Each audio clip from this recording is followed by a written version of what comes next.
জয়পুরহাটের কালাই উপজেলায় তারুণ্যের উৎসব উপলক্ষে আয়োজিত পিঠা উৎসব এবং বইমেলা উৎসাহ উদ্দীপনার মধ্য দিয়ে সম্পন্ন হয়েছে।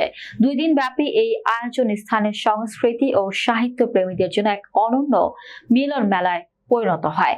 বিস্তারিত জানাচ্ছেন আমাদের প্রতিবেদক শ্রীরাম বাবু বর্মন। 31 জানুয়ারি ও 1 ফেব্রুয়ারি 2025 জয়পুরহাটের কালাই সরকারি মহিলা কলেজ মাঠে অনুষ্ঠিত পিঠা উৎসব ও বইমেলার উদ্বোধন করেন উপজেলা নির্বাহী অফিসার জনাব শামীমা আক্তার জাহান।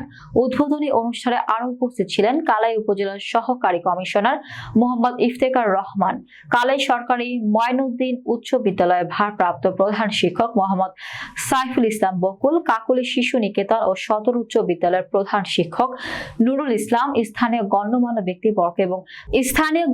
ব্যক্তিবর্গ এবং প্রিন্ট ইলেকট্রনিক মিডিয়ার সাংবাদিক বৃন্দ এই উৎসবে জাতীয় স্থানীয় বিভিন্ন প্রকাশনী অংশ নেয়, যেখানে নতুন ও পুরনো বইয়ের বিপুল সমাহার ছিল। বই প্রেমীদের জন্য এটি ছিল একটি দারুণ সুযোগ, যেখানে তারা নিজেদের পছন্দের বই সংগ্রহ করতে পেরেছেন। এছাড়া উৎসবের অন্যতম আকর্ষণ ছিল বাহারি পিঠার স্টল। স্থানীয় ঐতিহ্যবাহী পিঠার প্রদর্শনী বিক্রির ব্যবস্থা ছিল, যা দর্শনার্থীদের মধ্যে ব্যাপক আগ্রহ তৈরি করে। শিক্ষার্থী, শিক্ষক, সাহিত্য প্রেমী ও সাধারণ জনগণের স্বতঃস্ফূর্ত অংশগ্রহণে পুরো মেলাটি প্রাণবন্ত হয়ে ওঠে।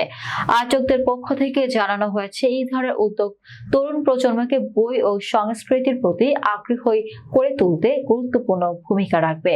উৎসবটি স্থানীয় সংস্কৃতি ও সাহিত্যের প্রচারে এক অনন্য উদাহরণ হয়ে থাকবে বলে মনে করছেন সংশ্লিষ্টরা। এই ধরনের আয়োজন ভবিষ্যতেও অব্যাহত রাখার আহ্বান জানিয়েছেন অংশগ্রহণকারীরা।